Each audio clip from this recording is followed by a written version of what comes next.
Samedi 1er janvier 2022, mesdames et messieurs, bonjour et merci de regarder RTI 1, il est 6h30. Une page se tourne. Bonne année à tous et bienvenue à tous ceux qui nous regardent en ce moment sur RTI 1. Comme à l'accoutumée, le chef de l'État s'est adressé à la nation ce 31 décembre.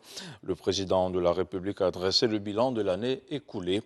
Donc, sans aborder la Covid-19, il a indiqué l'instauration de nouvelles mesures pour endiguer la pandémie de Covid-19, une pandémie qui connaît un pic dans notre pays depuis quelques semaines déjà. Alassane Ouattara a invité les populations à respecter les mesures barrières, à faire leurs tests et à se faire vacciner.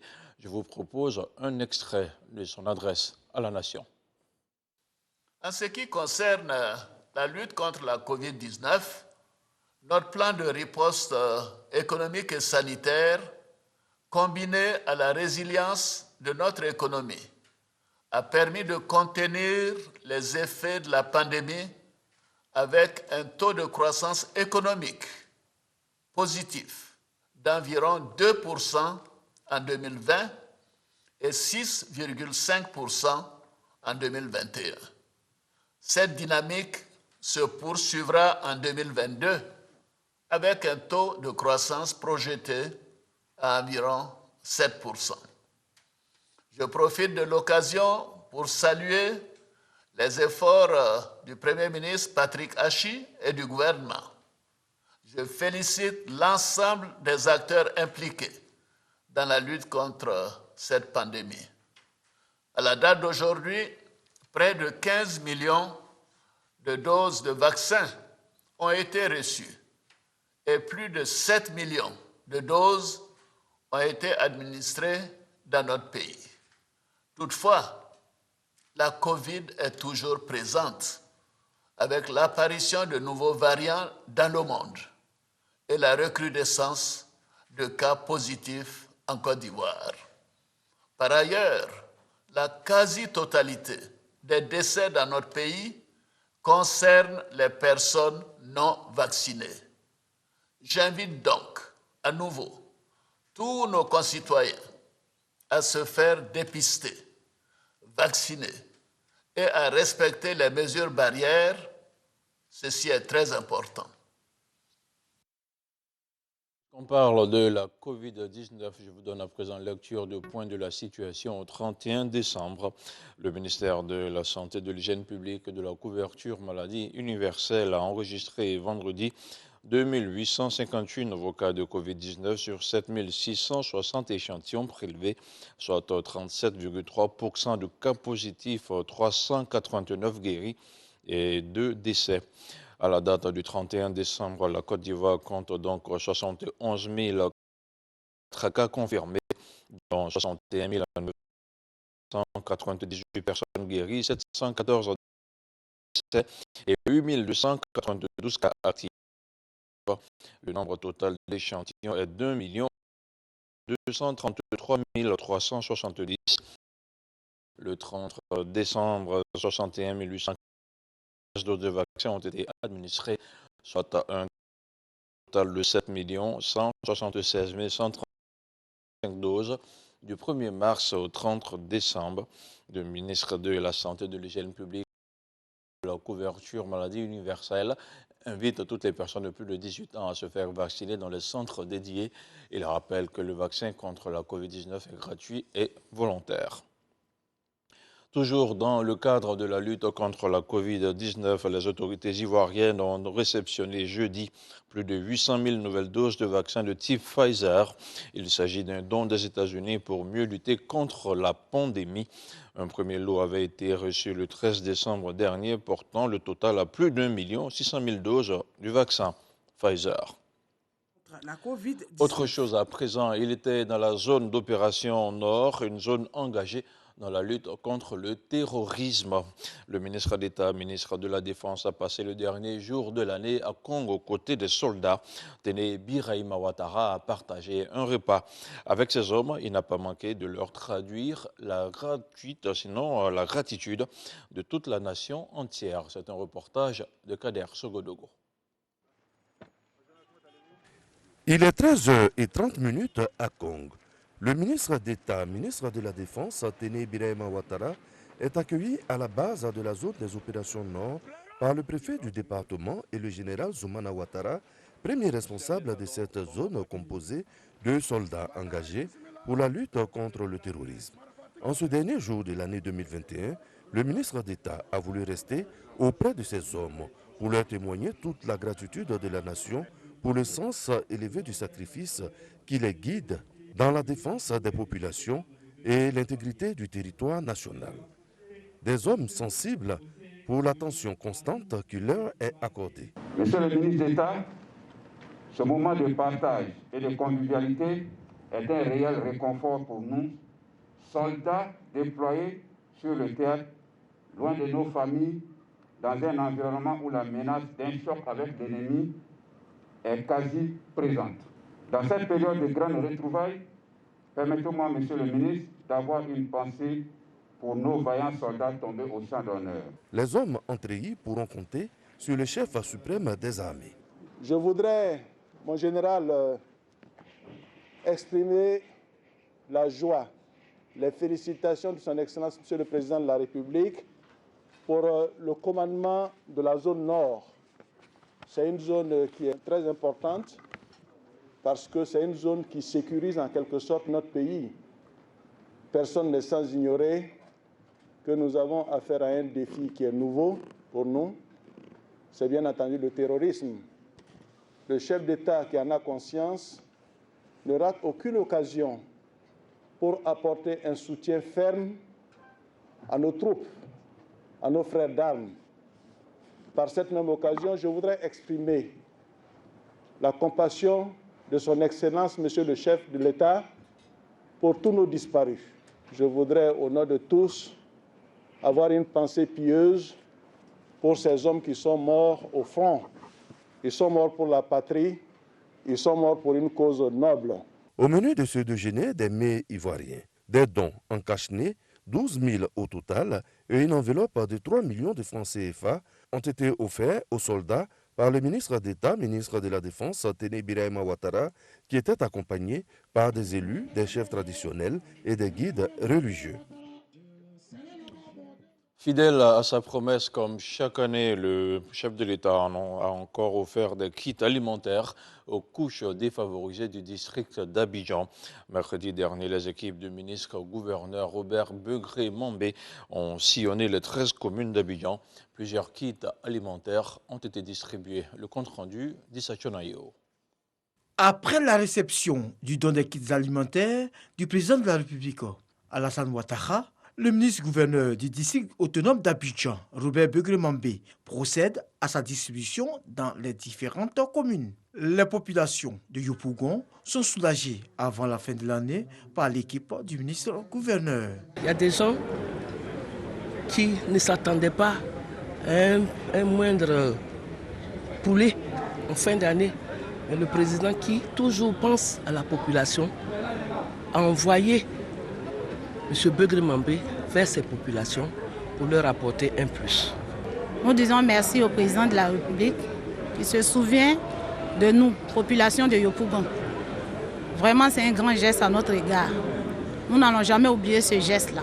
Après Yopougon, les émissaires du district autonome d'Abidjan investissent les locaux de la commune d'Abobo. Ici, en plus des kits alimentaires, les populations reçoivent des visières pour se protéger contre le coronavirus. Avec la situation particulière de la Covid-19 que nous avons connue, les populations les plus fragiles sont devenues un peu plus fragiles. Et le don du président de la République, à l'occasion de ces fêtes de fin d'année-là, est donc pour nous très approprié et c'est le bienvenu. J'ai accueilli avec satisfaction, avec plaisir ces dons, ces kits alimentaires que notre maire vient de nous remettre. Et je dis merci à Kandia. Et à travers elle, je voudrais transmettre au président de la République, son Excellence Alassane Ouattara.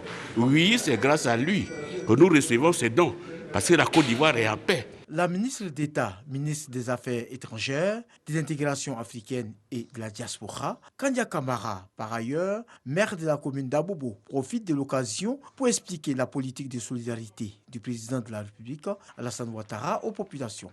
Le président de la République, son Excellence, M. Alassane Ouattara, veut que toutes les familles passent les fêtes dans de bonnes conditions. C'est la raison pour laquelle il nous fait ces importants dons. 10 tonnes de riz, 2000 poulets, de l'huile.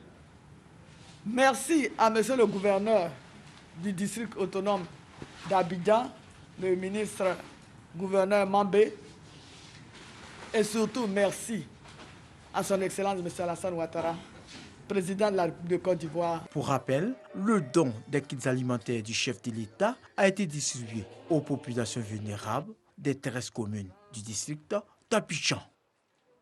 À Bobo, le maire de la commune a offert des vivres aux établissements sanitaires. Des packs composés de riz, d'huile et même de bélier ont été distribués. C'est un compte rendu de Salima Toudia. Offrir des vivres pour soutenir les malades et les agents de santé dans les établissements sanitaires d'Ebobo, c'est tout le sens de la caravane de solidarité pour la fête du Nouvel An. Composée de béliers, de sacs de riz, de bidons d'huile et de packs d'eau, cette caravane est une initiative de la ministre d'État, Kandia Kamara, également députée maire de la commune d'Abobo. Premier établissement sanitaire visité, le centre de santé urbain à base communautaire d'Abobo PK18. Nous sommes vraiment contents. C'est vrai que quand on est de permanence, les jours de fête, c'est pas facile. Souvent même, on gagne même pas à manger. Donc, avoir un don comme ça, pour le personnel et pour les malades qui sont là, nous sommes vraiment très heureux de les recevoir. Le cap est mis sur la formation sanitaire urbaine d'Abobo-Sagbé, le centre hospitalier régional Oufoué-Boigny, les formations sanitaires urbaines d'Abobo-Baoulé et d'Abobo-Té. Déjà l'année dernière, à pareil moment, elle a fait un geste à l'endroit du personnel de ce centre et cette année, elle refait ce même geste.